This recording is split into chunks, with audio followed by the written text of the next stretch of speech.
Okay, so good morning once again, everyone.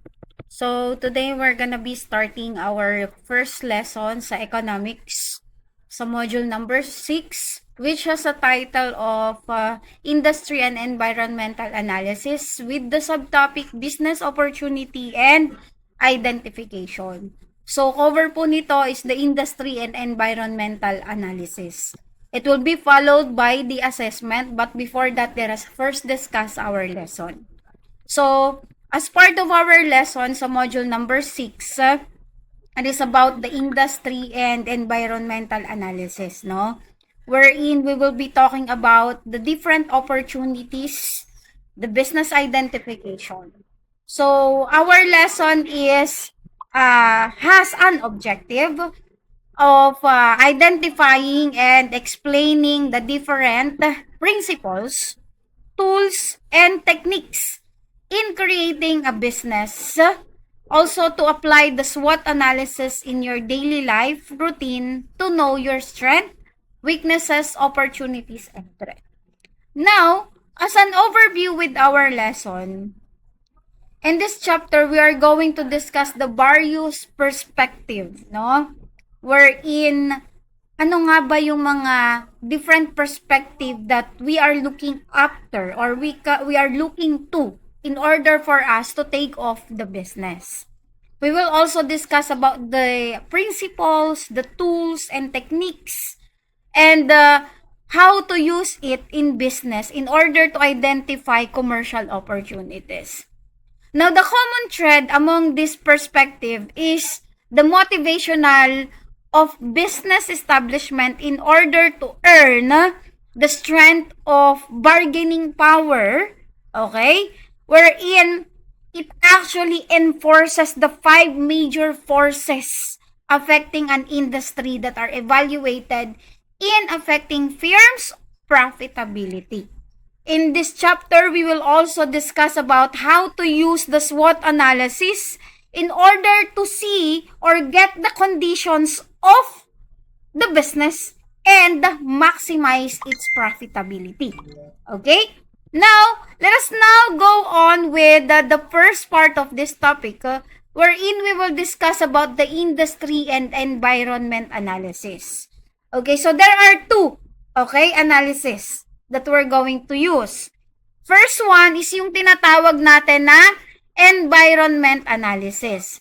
Okay guys, pag sinabi nating environment analysis or environmental analysis, it is a strategic tools wherein it is a process of identifying all the external and internal elements. Kasi pwede itong makaapekto sa organization's performance. Okay? So, let's say for example, no?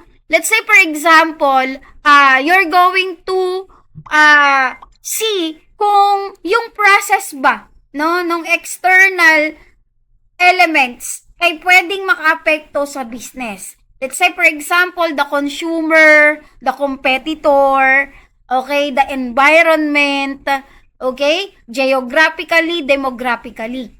While sa internal naman, internal elements, this includes yung employee, the employer itself, the system, okay, while it's running the business. Ano ba yung mga aspects na po pwedeng makaapekto sa profitability ng isang business? That's how you will see the environmental analysis. Because it is an strategic tools of seeing how it affects the organization's performance. Okay guys, let's move on with the second type of analysis, which is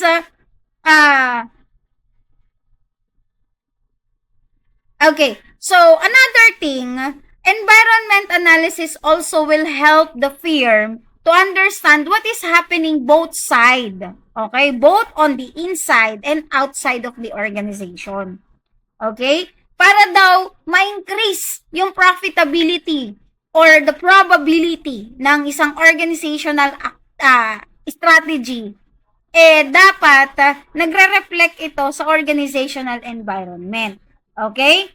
So now, when you do that, dapat meron kang awareness sa paligid mo. Meron kang awareness both on the inside and the outside environment of the business. Okay?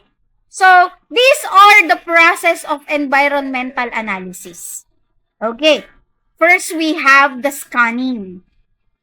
Scanning is used for the environment to detect its warning. Ano yung mga warning?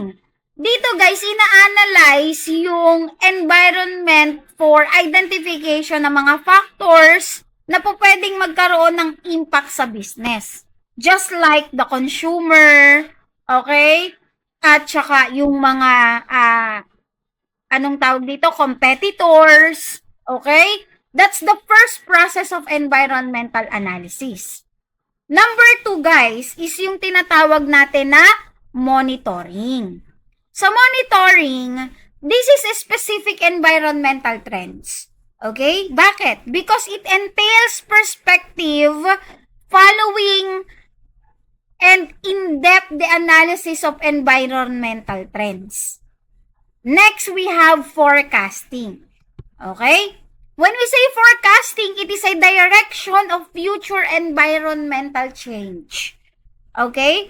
And usually, it is used to make an advancement or advanced planning para makita yung profitability ng isang business. It actually used to anticipate the future, to identify future threats and opportunities. Another one, guys, is assessment. When we say assessment, it is a current and future environmental changes, wherein it is used to understand the environment and identify what the understanding of environmental needs. Now, let's move on with the PESEL. Okay? Ano ba yung ibig sabihin ng PESEL? When we say PESEL, this is a kind of analysis which consists of various factors that affect the business environment naman. Okay? So, bawat isa dito, guys, it has its acronym which signifies a set of factors, okay, that can affect every industry directly or indirectly. Okay, now let's denote that. Ano ba yung ibig sabihin ng PESEL? Next one, we have political factors. When we say political factors, this is a type of factor that could affect, okay, the country's current political situation. Okay? It is also read as the global political conditions that can affect on the country's business. Okay? So, kasi kapag nagkakandak nito, karaniwang tinatanong what kind of government leadership is impacting the decisions of the firm. Ano bang klaseng leadership meron ng government? Kaya naaapektuhan yung decision ng mga firm, ng mga business owners. 'Di ba? Kaya yung political factors, it is number 1. Nakakaapekto po yan. Kasi the situation of politics in one country can affect the environment of the business. Okay? Another one, we have economic factors. When we say economic factors, these involve all the elements or all the determinants of the economy and its state. Okay? So, this or it is also read that the global or these factors can conclude the direction in which the economy might move. Okay? Kaya yung mga business, ang ginagawa nila, ina-analyze nila tong factors na to base sa environment nila. Kasi nakakatulong to sa strategy nila. Okay? Para magkaroon ng bago. Okay? Para baguhin yung product or para i-innovate yung product. Kaya yung economic factors, malaking bagay to, no? Dapat tinitingnan din yan ng mga business owners. They should be able to analyze this kind of factors kasi malaking bagay to, no? Gaya nga ng laging sinasabi ng asawa ko, the market itself the economy itself nagbabago. Okay? Kaya minsan yung marketability ng isang produkto nagbabago din. Either malakas siya ngayon, the following year mahina. Kaya dapat ang business owner tinitingnan din nila ang economic factors. Another one, we have the social factors. Okay. When we say social factors, this is actually may vary. Okay? Bakit? Bawat country kasi, iba-iba. Okay? Each country has a distinctive mindset. Okay? Iba-iba yung attitude, 'di ba? So the business owners, the consumers have an impact on the business itself. Yung attitude ng business owner has an impact on his or her business. The social factors may ultimately affect the sales of the product and the services. 'Di ba? Kaya napaka-importante din na tinitingnan yung social factors. Another one, we have the technological factors. When we say technological factors, yung technology advancement na meron tayo ngayon, no, is continuously improving, continuously making its way off the market. Tama? Now, this kind of advancement is greatly influencing the businesses. Okay? Kapag hindi ka nakasabay dyan, pwede kang maiwan sa pansitan. Tama, di ba? Performing environmental analysis on these factors will help you stay up to date kung ano ba yung mga pagbabago when it comes on technology. Because technology can alters every minute. Nagkakaroon ng pagbabago. Okay? Now, this company, no, there are companies that must stay connected to all of it all the time. Okay? They should integrate kung ano ba yung kailangan. Okay? So, kagaya na lamang ng example, yung toyo, mantika, suka. Okay? Kung manually gagawin yan ng tao, matagal, mabagal. 'Di ba? Pero kung machine ang gagamitin sa paggawa niyan, mabilis ang production, magiging mabilis din ang distribution. Okay? So, technological factors will help you know how the consumers react to these various trends. 'Di ba? Bukod sa machineries na meron ngayon, na napoproduce ngayon. 'Di ba? The technology can also help you para makita kung ano ba yung reaction ng mga consumer dun sa inilalabas mong product. Okay? Next one, the legal factors. When we say legal factors, this includes the legislative changes. Okay? This could actually take place from time to time. No? There are different government agencies na kailangan talaga na nagko-comply ang isang business owner. Bakit? For the permit. Para malaya siyang nakagagalaw at nagagawa niya ng maayos yung mga dapat niyang gawin para sa negosyo niya nang walang hassle itself. No? Many of these changes affect the business environment. Pag hindi ka halimbawa, ngayon na lang, ngayong January, kung hindi ka renew ng business permit mo, no? At patuloy ka sa operation, maaaring magkaroon ka ng problema. So you need to have or you need to consider these legal factors. Okay? Because there are regulatory bodies, okay? Or regulation for industries na sinusunod. Kasi yung mga batas, yung mga law na yan, maaaring maging malakas ang impact niyan sa industries and businesses na meron ka. No? So, businesses should also analyze the legal developments in respective environment. Okay? So, yan yung tinatawag nating legal factors. Okay? So, kung business owner ka, you should consider DOLE. Okay? You should consider DTI. You should consider business permit. You should consider the BIR. You should consider many more permits. Bakit? Because it will help you to raise your business to up and hindi ka magkakaroon ng problema. But eventually, di ba? These agencies, government agencies also are eyeing on your business. Kaya syempre dapat nag-iingat ka pa rin. And you are doing the right thing for the business. Okay? And also for your employer. Or employee, rather.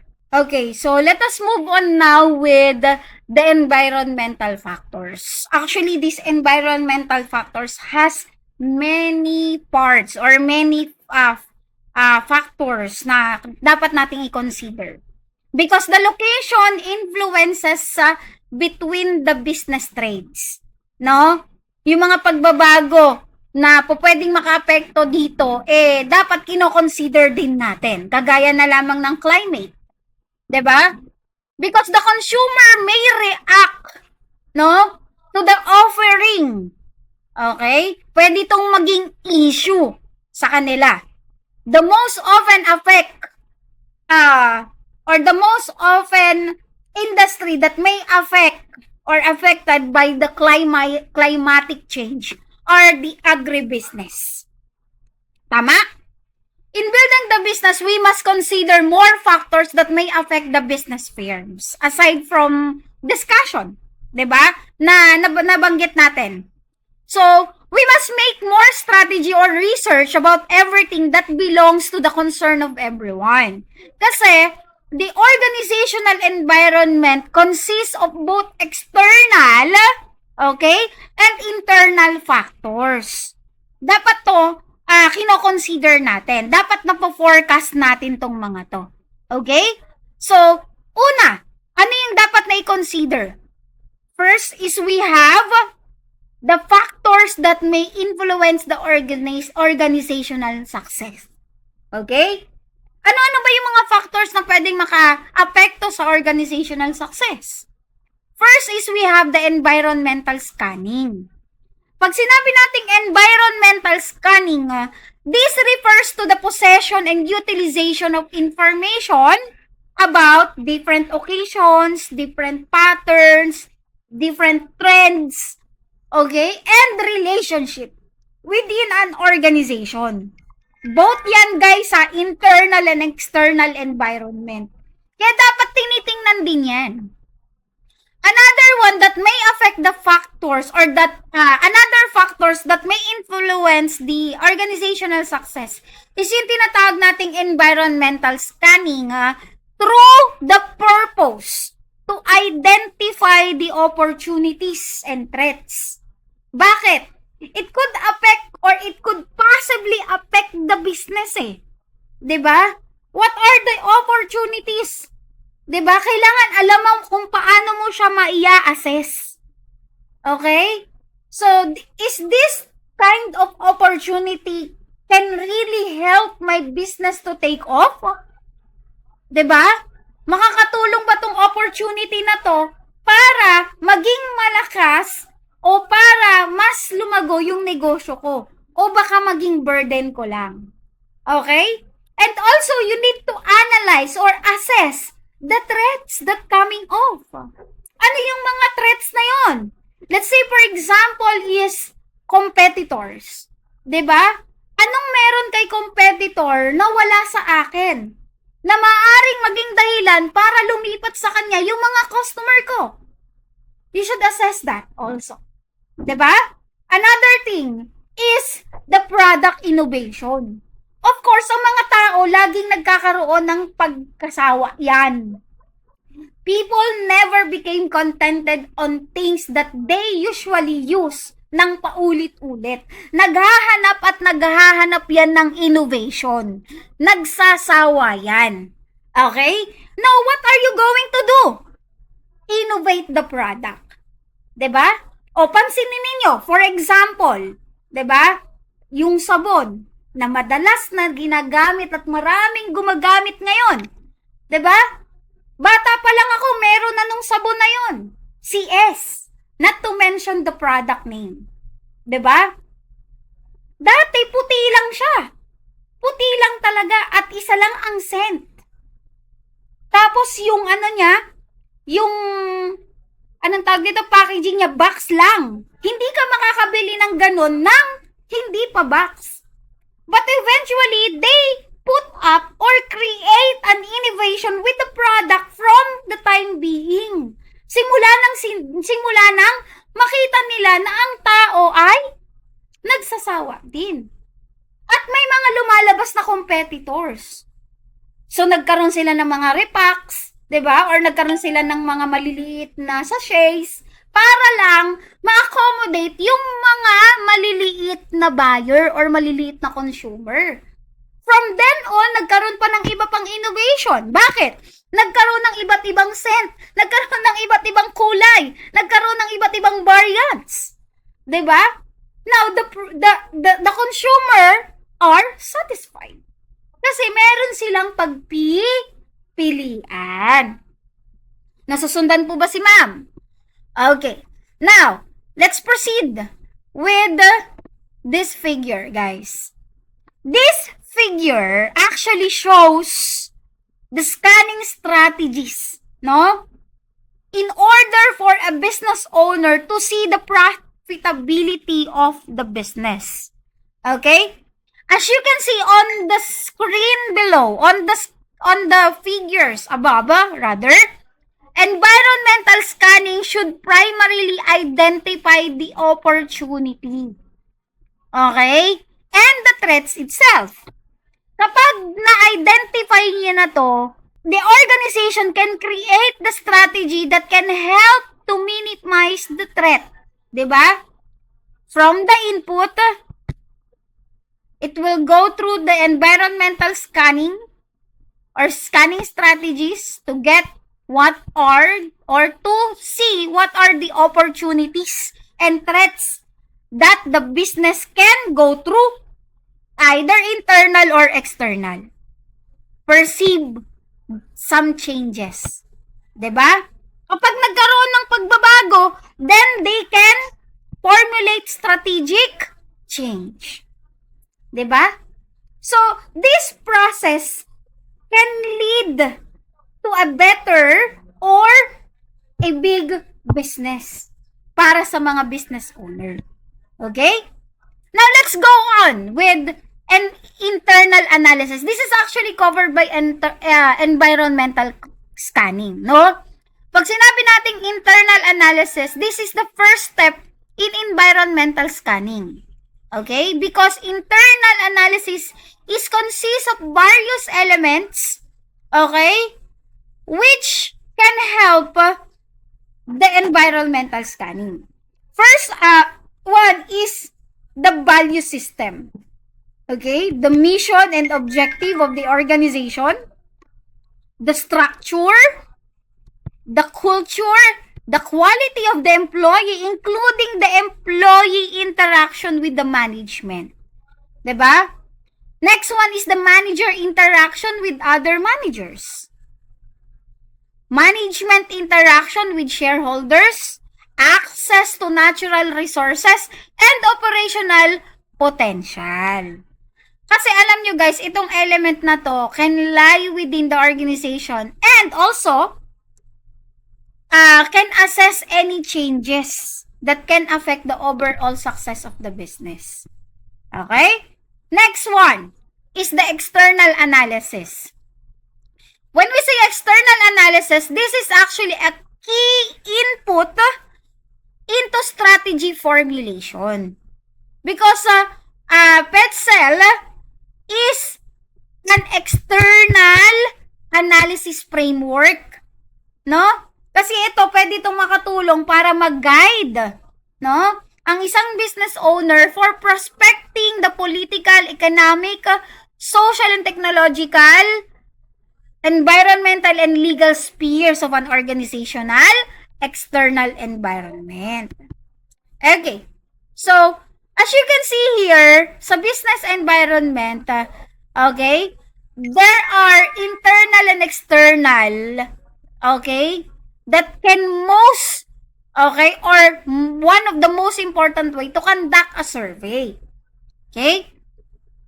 So, makikita niyo naman yan, yung internal assessment at saka yung external assessment, napakalaking bagay niyan para mas makapag-conduct ng survey or research bago ka mag-invest sa isang business or mag-build ng isang business. Okay? So, makikita niyo naman yan dito sa figure 2 sa ating module. These are the inclusions ng internal environment, the value system, the mission and objectives, organizational structure, corporate culture, quality of human resources, labor unions, and physical resources and technology capacity. Ang external environment, meron niyang dalawang klase. Either micro environment or macro environment. Sa micro environment, it covers organization, customers, competitors, market supplies, and intermediaries. Pagdating sa macro environment, it covers economic, political and legal, technological, global, social, cultural, and demographic. Okay, so let us now proceed with the important factors for environmental scanning. Unang-una na dito yung tinatawag nating events. The events are specifically occurrences, no? Which take place in different environmental sectors of the business. These are important for functioning, okay, or success ng business. Kasi ang events, pwede siyang mag-occur either internal or external environment. Another one is the trends. Ano yung uso ngayon? Okay? Bakit? Because this serve as a general courses of action and tendencies which tag along with events occurrences. Gets? The trend can be positive or negative. Depende yan. Another one is the issues. The issues in wake of the events and trends, some concerns can also arise. Organizations try to identify the emerging issues so that they can take corrective measures in order to nip them in the bud. Okay? Pero ito, napakahirap ng task na to. Bakit? Bakit siya naging mahirap? Kasi there are type of issues that are hard contacting. Ang hirap niyang yung alam niyo, ang hirap niyang i-solve, most especially kapag hindi na talaga kaya ng management, most especially kapag apektado talaga ang consumer. Another one is expectations. Okay? Expectation is an output of the organization. Kasi kapag ka nagkakaroon ng hindi magandang output when it comes on organizing the employer and employees or organizational factors, hindi magiging maganda ang output at hindi rin magiging maganda to para sa environment ng isang negosyo. Kaya dapat una pa lang sinisend off na, no? Or nagsiset na ng boundaries between the two. Nakuha po? Now, what are the importance of environmental scanning? Bakit nga ba napaka-importante, no, ng environmental scanning when it comes on putting up a business or before you put up a business? First one is the customer needs. Of course, kaya ka nga magtatayo ng negosyo is for you to be able to provide the needs of the consumers, no? Now, this customer needs gives off a signal to an organization to the changing needs and requirements para sa kanilang mga consumer. No? Pwedeng i-innovate nila yung product, the existing product, or pwede rin naman na mag-create sila ng something new in order for the consumer to be satisfied or in order to provide the needs of the consumer. Another one is capitalize opportunity. No? Napaka-importante nito because it helps an organization to capitalize opportunities earlier than the competitors. Okay, let's say for example ako, bago pa man dumating ang peak season is nag-stock na ako, no? para madali rin akong nakapag-iisip ng innovations doon sa product na binili ko. Okay? So from then, the capitalization opportunities can give a business owner, okay, a way of to innovate the product, to provide good products for the consumer. Okay? Bago pa makaisip ang mga competitors. Next one is yung tinatawag nating qualitative information. Sinabi nating qualitative information, it provides a base of objective, qualitative information about environment. Because that can utilize the strategy na pwedeng gamitin ng management para sa kanyang business. Another one is yung tinatawag nating intellectual simulation. When we say intellectual simulation, this provides a base of objective about the qualitative information of the environment. Okay? So, mas ma-utilize nito. And it actually provides intellectual simulation to the managers. Okay? When it comes to their decision making. Paano sila decide? Okay? When it comes on distribution of the product, when it comes of innovation of the product, when it comes of purchasing decision, diba? So, next one is we have image. Image improves. What type of organization do you have? Okay? As being sensitive and responsive to the environment. Okay? Kaya nga napaka-important yan. Internal and external. The system itself. Now, what are the different techniques of environmental scanning? Ano-ano nga ba yung different techniques ng environmental scanning? So, these are covered by what we call SWOT analysis. Okay? Ano-ano yung SWOT analysis na yan? These are strength, weakness, opportunities, threats. Okay? These are actually determined by an external analysis. Ano ba yung strength? Strength is a characteristic of business or project that can give an advantage, okay, to the business owner. Okay, kalakasan sa Tagalog, no? Okay? So, pwede yung makapagbigay ng advantage sa isang business owner. Pag alam niya yung core gift niya, that is a strength. Pag sinabi natin core gift, that's the kakayanan, no? That's the kung saan magaling si business owner. Next one, weakness. This type of characteristic may place the team at disadvantage naman. Okay?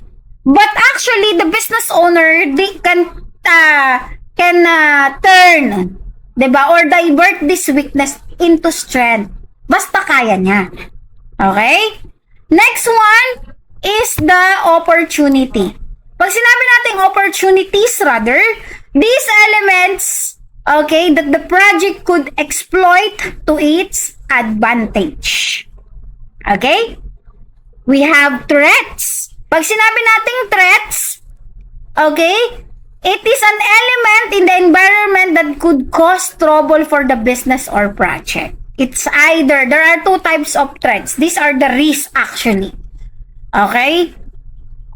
Internal risk and external risk. Threats, competitors, the consumers, diba? The environment, yun po yun. Next one, ETOP analysis. Pag sinabi nating ETOP, it stands for Environmental Threat and Opportunities Profile. Anong meron sa ETOP or ETOP analysis? These actually provide a clear picture to the strategies about the sectors and factors, okay, wherein it could have favorable impact to the organization. Okay? That's ETOP. Next, another one is the QUEST or Quick Environmental Scanning Technique. Ito, this is a procedure which designed to assess or assist executives and planners to keep changes things that are next to each other in line. Okay? Anong ibig sabihin ng QES? Quick Environmental Scanning Technique. Okay? Ginagamit ito para ma-assist yung mga planners or yung mga executives ng isang organization para mas mabilis yung kanilang decision making. Okay? So, environmental analysis suffers from certain limitations also. Okay? Ano yung mga limitations na yan? Una, lack of forewarning of unforeseen events. Okay? Kasi nga, hindi naman, may mga bagay na hindi inaasahan. Nangyayari yan. Okay? Unpredictable. Ika nga. Okay? So, this eliminates uncertainty or uncertainty for the organization. Okay? It does not predict the future. Okay? Kaya, tayo, the business owner sometimes does not predict the future. That is why, hindi niya nabibigyan ng warning yung sarili niya to what should be going through. Okay? Or what decision yung gagawin niya para sa business niya. Another one, okay, limitations is yung tinatawag na no assurance as to organization. Okay? Nangyayari yan kasi there are some employees, okay, that does not effective to an organization. Because environmental analysis does not ensure the organizational effectiveness. Okay? Kumbaga, umaakto lang to as an input or strategy para sa development and testing. Pero, nasa sa organization na yan. Nasa business owner na yan. Paano niya yan patatakbuhin? Okay? And, another one. No? Another limitations ng environmental analysis. Hindi siya ganun ka-reliable. Because normally, people place too much reliance on the information na nakokollect nila through environmental analysis. But actually, in practice, hindi siya ganun ka-effective. Hindi siya ganun ka-reliable. Bakit? Kasi when you go through it, there is an overloading of information. Kaya minsan, nako-confuse tayo. Nako-confuse si business owner. Nakuha po? Okay. Next one. Absence of strategy or strategic absence. Ika nga. Okay? So, dahil nakarely tayo sa environmental analysis, naiiba, nako-confuse tayo. Yung strategy natin nababago, no?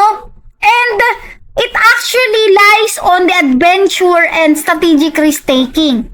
Kaya, ang nangyayari, dapat inaayos siya. 'Di ba? So, because we are relying more on the information around the environments of our business, sometimes yung strategic planning natin is naglalak na. Okay?